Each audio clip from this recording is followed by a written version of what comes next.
You've probably seen some headlines and social posts claiming that Kamala Harris's campaign is losing momentum and starting to drop in the polls. Well, I've got some things that'll put your mind at ease and show you why we're starting to see this stuff and why you really don't need to worry. Hi, everyone. I'm Shauna Presley Vircher, the political fixer, and it's no secret that the media likes to report more on negative news and disasters than they do positive news, like, hey, the campaign is doing well, and here's all of the momentum they have.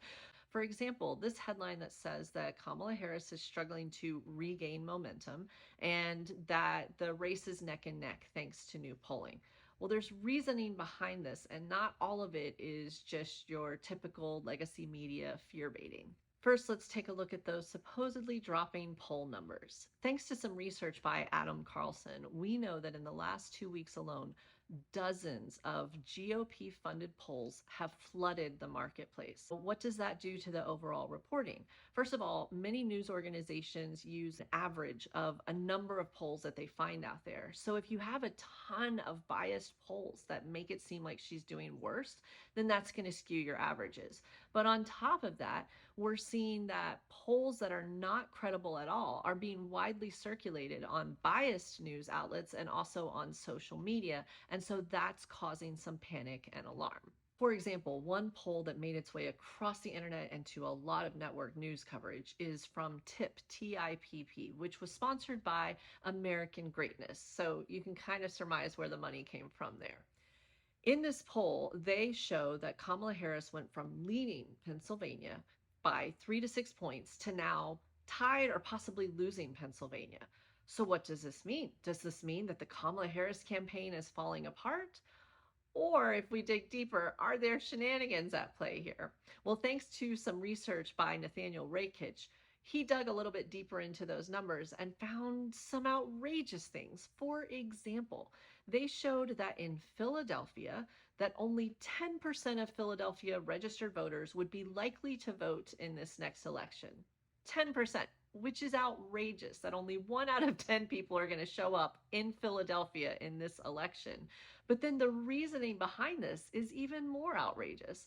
They said that they decided this partially based on the fact that they discounted non-white voters. Those are their words. So yes, that is the definition of a biased garbage poll, and yet it had people questioning her campaign rather than the validity of the poll itself.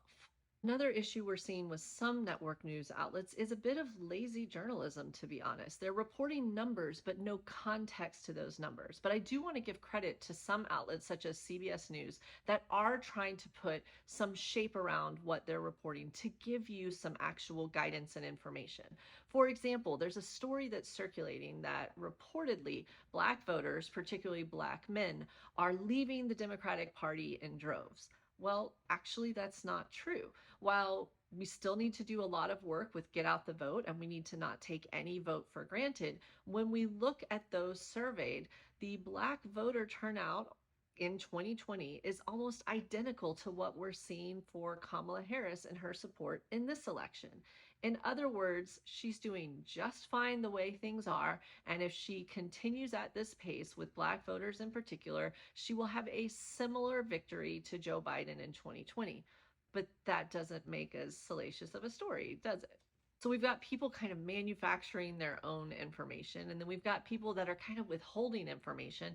But we haven't really talked about the third issue, which is being willing to admit when you don't have the answers or the information. And that is definitely something we're seeing in this election. We see the polls and the surveys and the interviews with people that have made up their mind one way or another, but we really haven't seen a good conversation with a lot of quiet independent voters and previously undecided voters, what we call the silent majority. Ironically, the silent majority here is predicted to be somewhat similar to 2016. Don't worry, I'm going to explain. We believe that there were a number of women in particular who voted in 2016 who didn't want to say out loud that they were voting for Trump.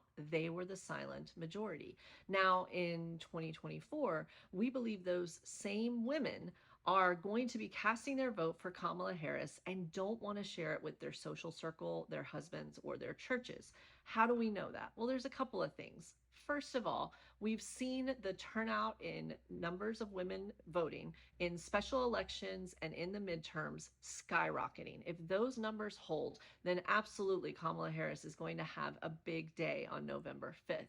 In addition to that, we're getting anecdotal information on the campaign trail. A number of canvassers in the Kamala Harris campaign are reporting that when they knock on doors, women who answer the doors a lot of times are coming there and saying, I'm voting for Kamala Harris.